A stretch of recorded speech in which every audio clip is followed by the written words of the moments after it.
रिश्तेदार भी अपनी मतलब कि वो कोई बात नहीं सुनते थे। फिर मामा पापा की डेथ हो गई तो फिर मुझे खुद ही अपना सब कुछ देखना पड़ा कि मैंने क्या कैसे लाइफ में आगे बढ़ना है, कैसे कामयाब होना है।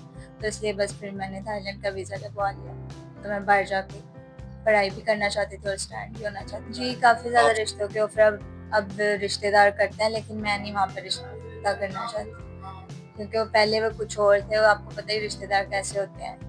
तो इसलिए अब मैं वहाँ पे नहीं रिश्ता करना चाहती, मैं रिश्तेदार से बाहर करना चाहती हूँ रिश्ता।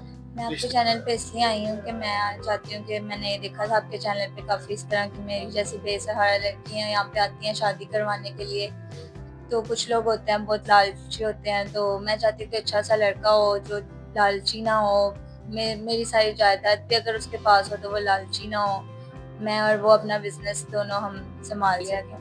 माँ बाप की याद मुझे बहुत याद आती है उनकी। आज वो होते तो वो बहुत खुश होते हैं मुझे देख के कि मैं इतना कामयाब हो चुकी हूँ या ये वो, मुझे उनकी बहुत याद आती है। मुझे कोई मसला नहीं है, चाहे वो दूसरी शादी करना चाहता हो या तीसरी भी, एज का भी कोई मसला नहीं है, बस लेकिन जिम्मेदार हो और लालची इंसान ना हो, अच्छा इंसान होना चाहिए।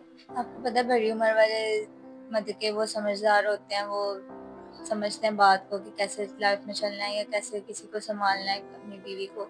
जो मेरी उम्र का होगा वो इस तरह से मुझे नहीं संभाल पाएगा या मेरा बिजनेस नहीं संभाल पाएगा या मेरे साथ नहीं चल पाएगा। तो इसलिए मैं चाहती हूँ चाहे बड़ी उम्र भी हो तो वो मेरे साथ लॉयल चले, तो मेरे साथ मेरा बिजनेस संभाल सके, मेरे अगली लाइफ के टाइम में वो मेरा साथ दे सके। अस्सलाम वालेकुम नाज़रीन, आपके मेज़बान मलिक रिजवान आपकी खिदमत में हाजिर है। मेरे साथ इस वक्त थाईलैंड की नेशनलिटी होल्डर 22 साल लड़की बैठी हुई है। कैसे इनके वालिदैन का इंतकाल होता है और जो भी जमा पूंजी होती है वो इनको वापस दे जाते हैं, इनके नाम कर जाते हैं। और बड़ी हिम्मत के साथ और बड़ी बहादुरी के साथ जो पैसों का गलत तरीके से इस्तेमाल नहीं करती बल्कि दिमाग से इस्तेमाल करती है। उन चंद पैसों से ये करोड़ों रुपए जो है वो कमा लेती है, अपनी पढ़ाई भी पूरी करती है, अपने कारोबार को भी मेंटेन करती है, बल्कि पाकिस्तान में नहीं थाईलैंड में भी जाकर ये स्टडी भी करती है और अपने दिमाग के साथ जॉब के रेस्टोरेंट का एक्सपीरियंस लेकर जो कि वहाँ पर एक रेस्टोरेंट अपना बनाती है, अपने नाम का बनाती है और करोड़ों रुपए इकट्ठा करके वापस पाकिस्तान आती है। वीडियो में क्यों आई है, वालिदैन का इंतकाल कैसे होता है, क्या चाहती है, हम इनसे बात करते हैं। अस्सलाम वालेकुम। वालेकुम अस्सलाम। मुझे बताएं आपकी उम्र कितनी है? 22 साल। 22 साल उम्र है। वालिदैन का इंतकाल कब हुआ?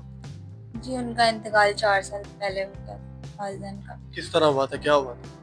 मामा को कैंसर हो गया था और पापा की तबीयत वैसे कुछ खराब रहती थी, हार्ट अटैक आया था तो उनका इंतकाल हो गया। तकरीबन ऑलमोस्ट दोनों का ही जो इंतकाल है वो 4 साल पहले होता है। जी, दोनों का इंतकाल 4 साल पहले।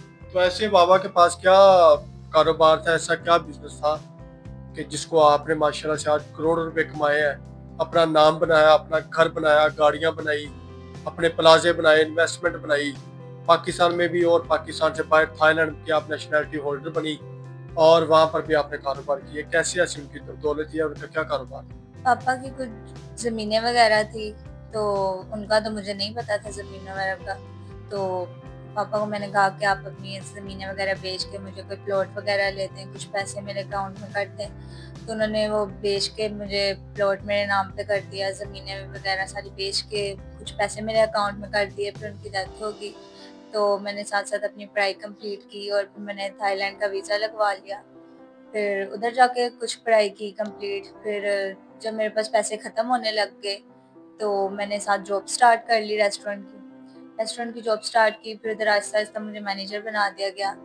तो फिर मैंने उधर से अपना काम स्टार्ट किया, अपना एक छोटा-सा रेस्टोरेंट खोला और फिर उसको आहिस्ता-आहिस्ता आगे बढ़ाते-बढ़ाते मैं मतलब कि काफ़ी इसको आगे तक ले गई हूँ। तो अब मैं उधर से लेकिन वापस आ गई हूँ।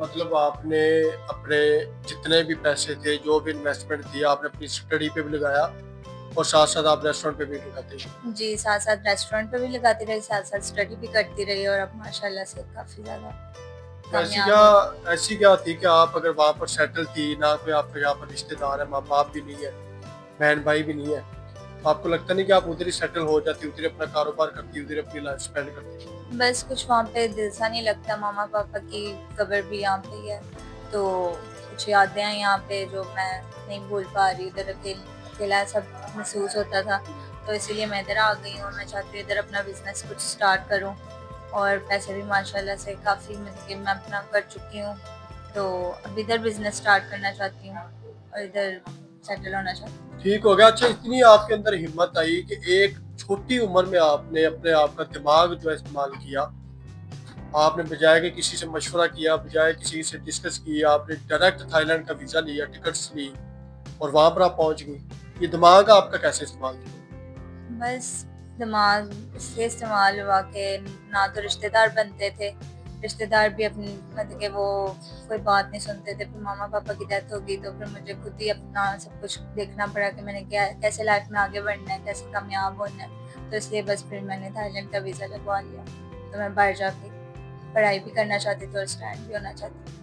आप स्टैंड भी हो गई और माशाल्लाह डिग्रियाँ भी आपके पास मौजूद हैं। जी, मुझे लगता है कि आप दुनिया का कोई भी जो मुल्क है वो इजीली आप जो है कवर कर सकती हैं। जी, मैं इज़िली कर सकती हूँ। तो पैसा आपके पास है, अपने खानदान में आपके जो रिश्तेदार हैं और जहाँ पे आप रहती हैं काफ़ी मशहूर हो गई है। जी। एक लड़की के पास करोड़ों रुपए है, तो आपको रिश्तों की भी ऑफरें आती होंगी। जी, काफ़ी ज़्यादा रिश्तों के ऑफ़र अब रिश्तेदार करते हैं, लेकिन मैं नहीं वहाँ पे रिश्ता करना चाहती। क्योंकि वो पहले वो कुछ और थे, वो आपको पता ही रिश्तेदार कैसे होते हैं। तो इसलिए अब मैं वहाँ पे नहीं रिश्ता करना चाहती, मैं रिश्तेदार से बाहर करना चाहती हूँ रिश्ता। रिश्तेदार से बाहर किनसे करना चाहती हैं?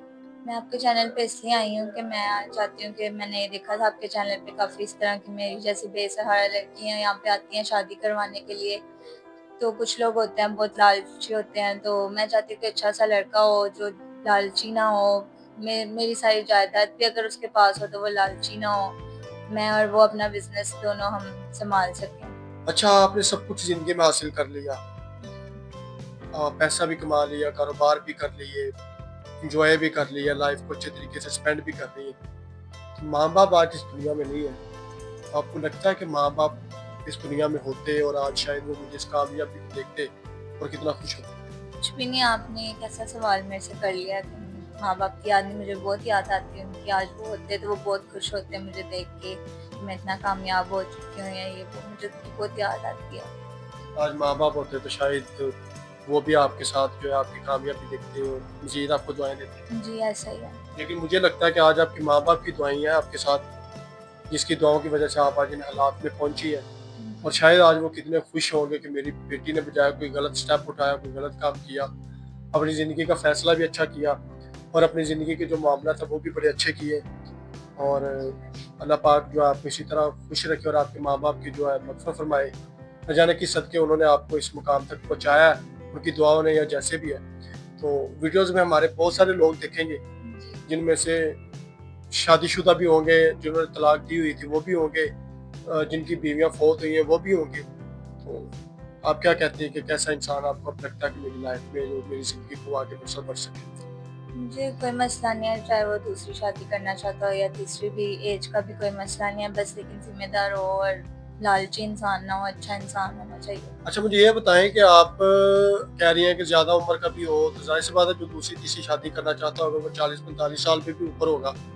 तो आप इस इंसान से क्यों नहीं, मतलब अपनी उम्र के इंसान से क्यों नहीं करना चाह रही हैं जो खूबसूरत भी होगा, अच्छा होगा, तो आप इस तरफ क्यों जाते हैं? आपको पता है बड़ी उम्र वाले मतलब कि वो समझदार होते हैं, वो समझते हैं बात को कि कैसे लाइफ में चलना है या कैसे किसी को संभालना है अपनी बीवी को।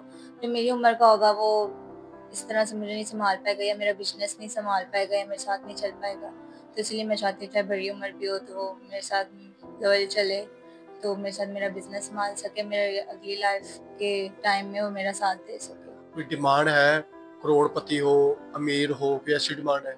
नहीं, ऐसी कोई डिमांड नहीं। मजदूर भी हो तो चल जाएगा? हाँ, चल जाएगा लेकिन मुखलिस हो, चल जाएगा। ठीक हो गया। नाज़रीन, आपने गुफ्तगू सुन ली है और बड़ी हिम्मत वाली लड़की है कि इन्होंने अपनी एक छोटी सी उम्र में ज़िंदगी के सारे ख्वाब पूरे किए, अपने आप को संभाला, अपने कारोबार को संभाला और इन्होंने अपनी ज़िंदगी का एक मुख्तलिफ सा जो फैसला है, वो अपनी ज़िंदगी का एक अहम फैसला है, वो एक शादी का है, निकाह का है, वो इन्होंने आप लोगों पर छोड़ा है।